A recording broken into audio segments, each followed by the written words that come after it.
welcome back to Talking Environment. I'm your host, Gevorg Ghazaryan, and today we are diving into a topic in the intersection of design, ecology, and the future of our cities. And as we face worsening climate challenges, rapid urbanization, and growing social inequalities, the way we plan and design our communities has never been more important. How do we build cities that are not only sustainable but also resilient, beautiful, and equitable? Mhm. To help us explore these questions, I'm joined by Dr. Frederick Steiner, Dean and Paley Professor at Weitzman School of Design here at the University of Pennsylvania. And Dr. Steiner's work involves the integration of environmental values into architecture, landscape design, and urban policy. Dr. Steiner, thank you so much for joining us. Thank you for asking me to be here. So, if you could give us a little bit of introduction into your work and what do you do to start with? Um, I think maybe a beginning place is just a little bit of background of how I became very interested and involved in the environment. And I trace it back to when I was growing up.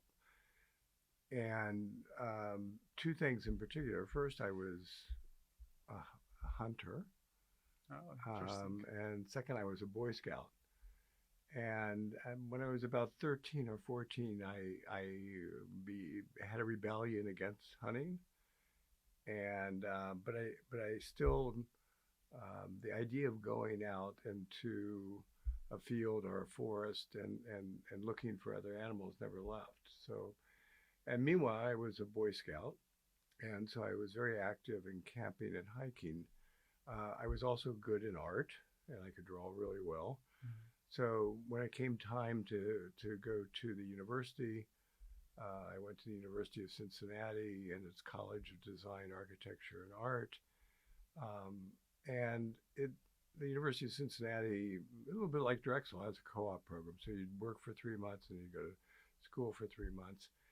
And I started working for a new community developer, and we were going to convert 5,000 acres of land into a new community. And that got me very interested, more and more interested in how you design and plan cities. So when I went back to school, I started to take courses in urban planning. And in one, I read, one of the readings was the book Design with Nature by Ian McHarg. And I was also organizing the first Earth Day at the time in Cincinnati. And one of my jobs as a Earth Day organizer was to do a book fair. So I brought together the leading books of the time. There weren't that many, much fewer than today. And there was Aldo Leopold's Sand County Almanac and Rachel Carson's Silent Spring and Ian McHarg's Design with Nature. And Design with Nature is a book that talks about how to use ecology and use natural systems in design and planning. Its author, Ian McHarg, taught here at the University of Pennsylvania. Mhm. So I was sort of starstruck and said, okay, I'm going to go to graduate school at Penn and study with McHarg. And that's what I did. And that led me into, a lifelong quest to design and plan with nature for the future. Interesting. So I've been involved with nature since you were a kid with the Yeah, Boy Scouts. yeah, Interesting. And you said you organized some events with the Earth Day, and that's yeah, what you brought to the environmental organizing too. yeah. It's the first Earth Day in 1970. Um, Students from my school now, the Weitzman School of Design, were the organizers in Philadelphia. It was very student led, and it was actually a week. It was Earth Week in those days, Yeah, yeah. and I was the one of the organizers in Cincinnati. Interesting. So I'm originally from Armenia, and we Oh, also recently, last year, we organized with Earth Day Org the first official Earth no, Day celebration in Armenia too. no. So it was really interesting, and Mhm, that's really excited me about the work they did too. mhm. And so, could you give us like a little bit of also introduction of what is ecological planning, and how did you decide also to specifically get into that to research that as well? So, ecological planning, we sort of begin with what is environment and what is ecology. Mm-hmm. And environment is our surroundings, and ecology is the reciprocal relationship of all living things with their environment. So, if you're doing environmental planning, it's important, but it's shaping the surroundings, whereas ecological planning has to do with understanding those interactions, Mm-hmm. our interactions with other humans, our interactions with other species, and our interactions with our surroundings, our environment, as well as other organisms. So, to me, if one is going to make a design or make a plan, it's really crucial to understand what those interrelationships are. And by doing so, one can produce a design or a plan. Um, Among other things, can show who would benefit from the plan, who might suffer. Mm-hmm. So it's really tapping into that whole web of life. Mm-hmm. Why would you say it is more important nowadays to consider also the planning from ecological standpoint too? Um, well, I think climate change makes it even more urgent. I think it's been important for some time, and by not planning and designing in more harmony with our natural world, I think that's part of the reason we're that the planet is heating up in the first place. Mm-hmm. So when one steps back and looks at greenhouse gas production, and greenhouse gas production is really tied to energy use. So in the United States, 50% of the greenhouse gas production and the energy used is from buildings, Mm-hmm. and another 25% is from transportation systems. So 75% of the greenhouse gas production and energy use in the United States comes from at least 75% comes from the built environment. Mm-hmm. We're number one, and China's number two, or China's number one, and we're number two in greenhouse gas production. China is the largest producer of greenhouse gases, and we're number two. We're the number one per capita producer of greenhouse gases, and China is number two. Mm-hmm. China's the production of greenhouse gases in China is very similar to the United States. It's buildings and transportation systems. Yeah. So basically, our challenge is how do you redesign all of that in order to reduce energy consumption, and by reducing energy consumption, less greenhouse gases are produced. You have also been a professor in China as well, right? If I remember, Beijing or In Beijing, I was a visiting professor at Tsinghua University, and since 2005, except for during the pandemic, I have been traveling back and forth to China 2 or 3 times a year, oh, nice. and have a very close relationship with Tsinghua University in Beijing, as well as Tongji University in Shanghai, and Southeast University in Nanjing Mm-hmm. in particular. Would you say what would be some differences in how the cities like view these problems as how urgent they are, or how they should change their approaches to this? That's a really interesting question. We're living in what's been called the first urban century. Mm-hmm. For the first time in human history, over half the planet lives in urban Cities. regions. And that happened in the United States before China. So in many ways, China is experiencing some of the issues we faced in our past. Mm-hmm. And I would say also Europe and Japan faced in the past. So there's that difference in terms of I've witnessed China go from millions of bicycles everywhere to cars, Mm-hmm. and I've seen the deleterious effects on air quality of that. So they've urbanized later than us and maybe faster than us. Mm-hmm. So there's those differences. But when one is talking to, when I talk to my colleagues in China, or I talk to students in China, their concerns are very, very extremely similar to ours. Hmm. So would you say they are also trying to develop and work on this better than we do, or? I don't think better. I think it's similar, Okay. and they're trying to address these issues in their political economic context as we are. Hmm. Yeah, interesting. So, what would you say are some like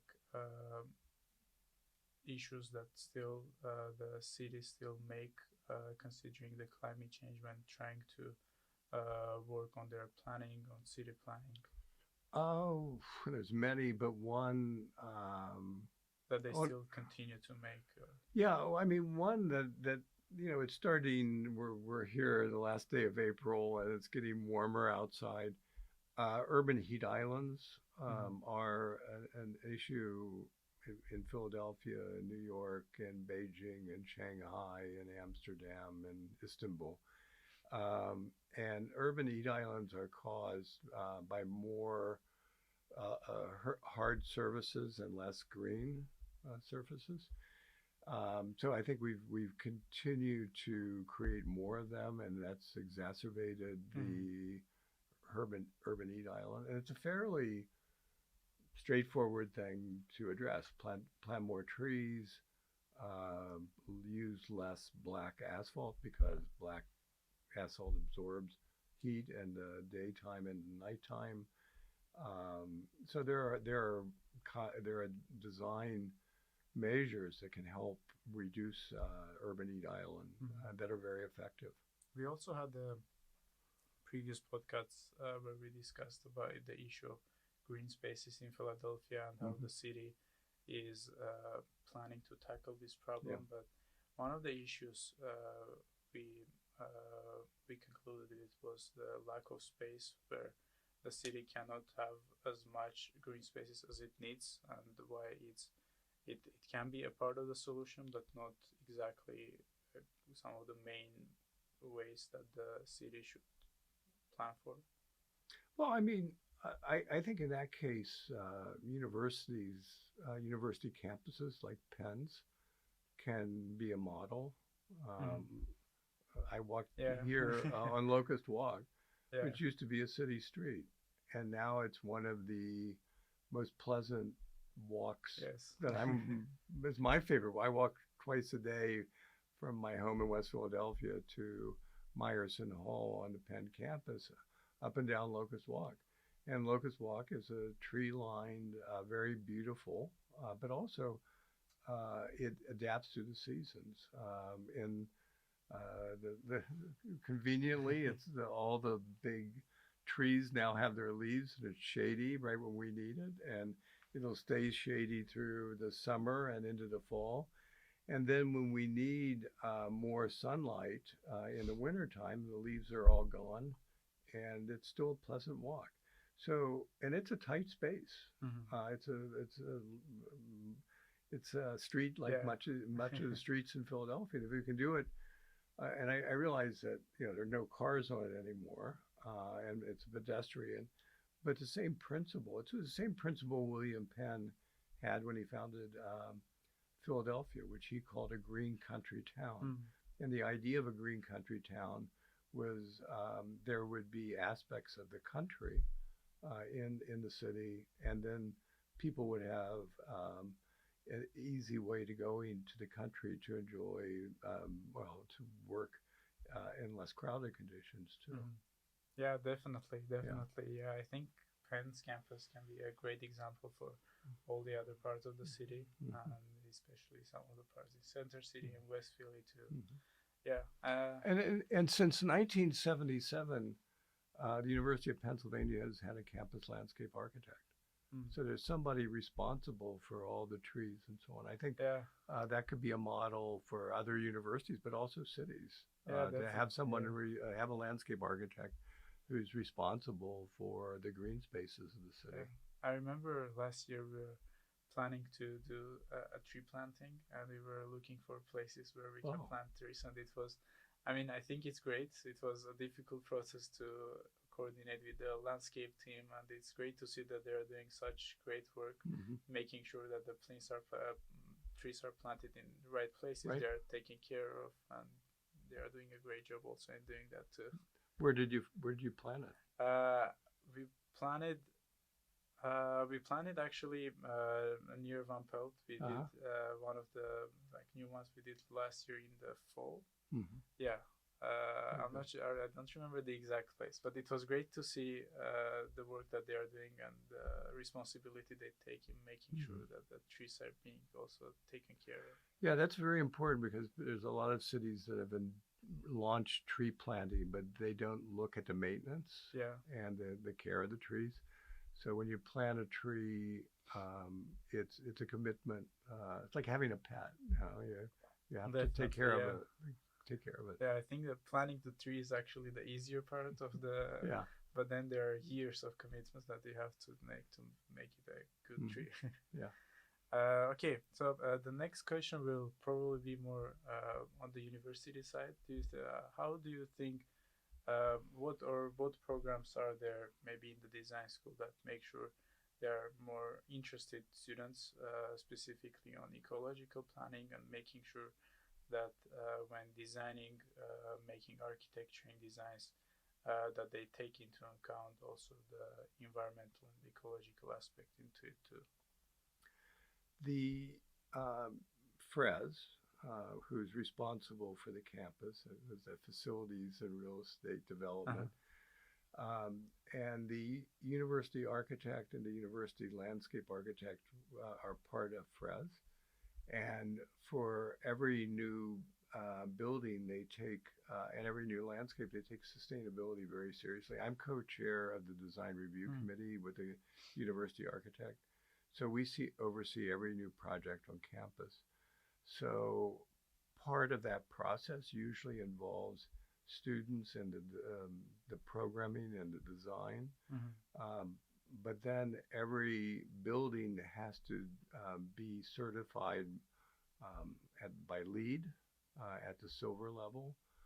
I'm doing a new building right now called Weitzman Hall, and we're beyond LEED silver. We will be LEED gold. So it's a fairly high standard of energy efficiency and environmental Mm-hmm. responsible. So the FRES and the university architect and university landscape architect takes their sustainability goals Yeah. very seriously, and I think a large part of that has been because students are interested in it, Mm. and so the universities try to respond. It also just smart because it takes less energy, and that means it's less costly to run some Definitely. building. Yeah, Yeah. there's definitely a lot of construction going continuously Yeah. on campus too. And the university's also invested in a solar farm Yeah, to provide fossil-free yeah. I think it was energy. last year during Yeah. Earth Week that they announced that Yep. most of the energy comes from solar. Yep. Yeah. Yep. So the university is always working on trying to not only make the campus a more beautiful and just welcoming place, but also a more environmentally responsible. Hmm. Do you think there's a growing interest in the students specifically for this field, or? Yeah, yeah. One of the things when we were building ours, when we were in the design process, that students raised was birds and how buildings contribute to bird deaths. Oh, And it's a fairly straightforward thing to try to fix with window design so that birds don't read them as um, um, clear spaces they can fly through. So hmm, you can do things with the windows. So we worked with the architect to make the building more bird friendly. And that oh, was directly the students and faculty who were wow. concerned about it. So students are directly involved in these actual real projects that the university is doing too, or? It depends on the project, Hmm. and it depends on the project. So if it's a building undertaken by a school, if it's medicine, there are medical students Yeah. that are involved. If it's engineering, it's engineering Hmm. students. If it's student life, there are a different kind Yeah. of Yeah. students who live in a residence hall or something are involved. Yeah. So it depends on the nature, and um, that sort of determines what student groups would be involved. Yeah. But there's usually all of the ones I've been involved in. There's been some student Oh, um, that's great. um, Yeah. opportunity to That's good to hear. Yeah. yeah, But the students are also involved. yeah. How do you think we should better like equip or provide resources for the students to maybe tackle these problems better in the future when they will be faced with more profound problems in climate change, and these solutions will become more and more important in the future. I think students are very well informed about the issue, but probably less well informed about solutions. Mm-hmm. So I think if, for both students and those of us on the faculty and administration, it's making more opportunities available that focus on solutions. Mm-hmm. And there are in the area of climate and energy, there's climate energy science, there's climate and energy policy, and there's climate and energy design. So as a student, one can get involved in the science aspects, the policy aspects, and the design aspects, all of which contribute to solutions. Mm-hmm.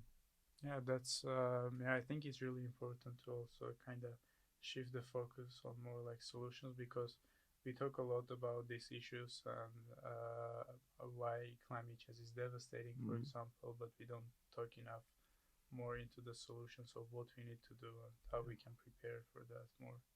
And I think both the action items of solutions like policy and design require a good grounding in science. Mm-hmm. So you know that, like trees, it's not only planting the trees, Yeah, but it's taking care of the trees. So the science is very important to any action we take. yeah.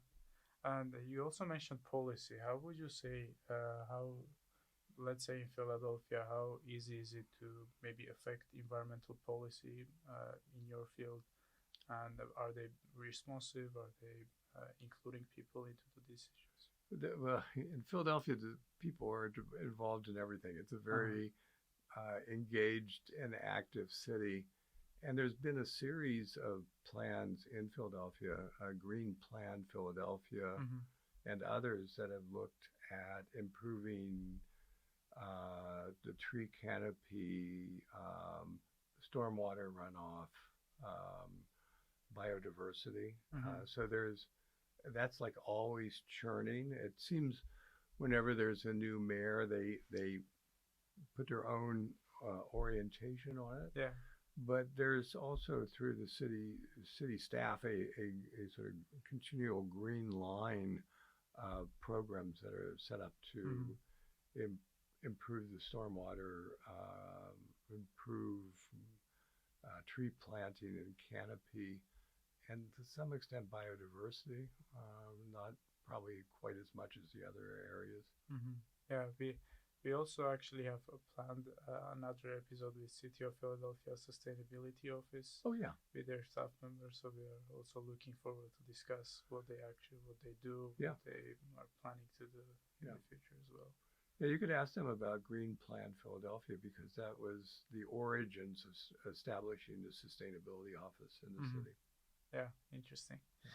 So, kind of to a little bit wrap up everything, what would you say to our listeners who maybe will be interested in your field, and why should they be interested in your field? Because we could do something about these issues. I mean, we're part of the solution, Mm-hmm. and learning how to make a building or a landscape or a community or a city more environmentally responsive and more climate friendly is really one of the big challenges for your generation. Mm-hmm.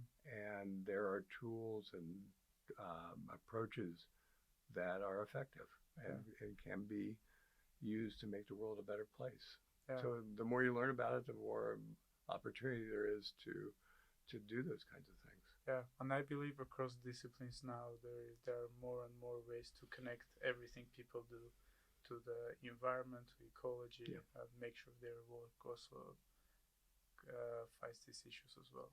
And there's also clearly roles for students who are interested in science to advance things like battery technologies and so on, but also people that want to go into business, either on the investing end of green technologies, but it's where how building or how money is invested has a big role also in everything. Definitely. Yeah. Yeah. Okay. Yeah. Thank you so much for joining us, Dr. Steiner. Yeah. And it has been a very pleasant conversation, and I hope it was helpful for our listeners as well. Yeah, me too. Yeah. And to our listeners, thank you so much for joining Talking Environment.